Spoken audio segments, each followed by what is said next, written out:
Benvenuti a tutti su Ballum Pro Studio. Vediamo ora come effettuare la registrazione e il primo accesso al sito. La prima volta che visiterete il sito vi si aprirà questa finestra pop-up dove vi si chiederà di l'utilizzo dei cookie, di accettare l'utilizzo dei cookie. In questo caso lo faccio. Vado nella tab Registrati, clicco su Registrati, inserisco un nome utente, una email e creo una password. Accetto i termini e condizioni e creo l'account. Al momento che vado a creare l'account, quindi do conferma, mi si apre questa pagina dove mi dice appunto che mi è stata inviata un'email di conferma per verificare l'account alla mail che ho inserito nel modulo di registrazione. Vi raccomando di controllare anche lo spam e di controllare la posta indesiderata.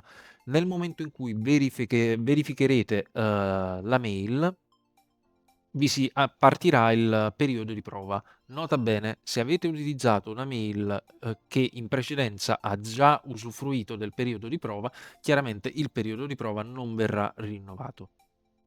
Una volta effettuato il login vi verrà attivato il periodo di prova e quindi tutti gli strumenti saranno attivi ed utilizzabili per tutti i 7 giorni a disposizione.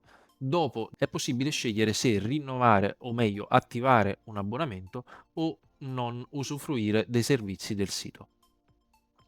Vediamo ora come cancellare un account creato. Nella sezione Dashboard troverete un pulsante Elimina account. Clicco sul pulsante Elimina account, mi si aprirà un messaggio che mi avvisa che questa azione è irreversibile e che i dati verranno eliminati permanentemente dal database.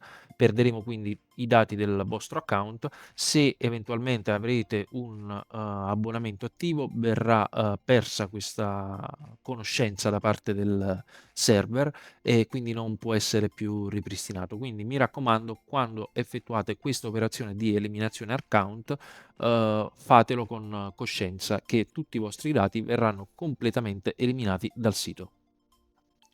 E con questo è tutto. Prova gratis Ballum Pro Studio per 7 giorni, link in descrizione e ci vediamo al prossimo video. Ciao!